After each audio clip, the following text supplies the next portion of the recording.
ዛሬ በቦሴማድ ፓስታ በአትክልት እንሰራለን።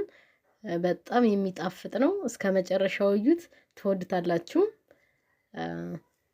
መጥበሻ ጣድኩኝ። መጥበሻው ላይ ዘይት አደረኩኝ።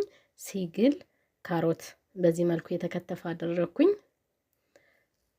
ከዛ በኋላ እንደዚህ ጥብስ አለ ካሮቱ ማለት ነው። እንደዚህ ቆንጆ ሆኖ ከበሰለ በኋላ ሽንኩርት አደረኩኝ። በዚህ መልኩ የተከተፈ ሽንኩርት ማለት ነው። እና ደግሞ ዩቲዩብ ከፍቻለሁ። ሰብስክራይብ ያደረጋችሁልኝ ከፕሮፋይሌ ላይ ታች አለ ማለት ነው። በዛ ገብታችሁ ሰብስክራይብ አድርጉልኝ። አመሰግናለሁ። በዛም መቀጠል ሽንኩርትና ዝንጅብል አደረኩኝና ይሄው በመታየት መሰረት እያበሰልኩት ነው። እንደዚሁ ነው። ቆንጆ ነው ከበሰለ በኋላ በቀጫጭኑ የተከተፈ እንትን አደረኩ። ጥቅል ጎመን አደረኩ። ሊጠፋኝ ነው እንዴ?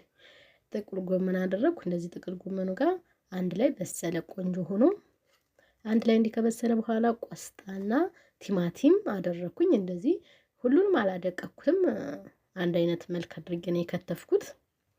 ከዛ አንድ ላይ እንደዚህ አድርጌ ጣበስኩት። በጣም ነው የሚጣፍጠው፣ ሞክሩት። ከዛ በኋላ እንደዚህ አንድ ላይ ከበሰለ በኋላ ቅመማ ቅመም አደረኩኝ ማለት ነው።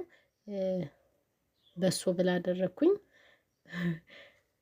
ከዛ ቅመማ ቅመም እንደዚህ አንድ ላይ የተፈጨ ሮዝመሪ፣ በሶ ብላ፣ የበሶ ብላ ቅጠልም አድርጌበታለሁ ባያችሁት መሰረት።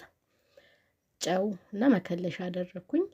ከዛ እንደዚህ ነው ሲደርስ ፓስታውን አደረኩና ቀላቀልኩኝ። ሞክሩት፣ ትወዱታላችሁ። አመሰግናለሁ። ላይክ አድርጉ።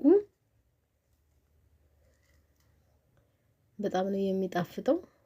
ከዛ እንደዚህ ሆኖ ቆንጆ ሆኖ ደርሷል። አመሰግናለሁ።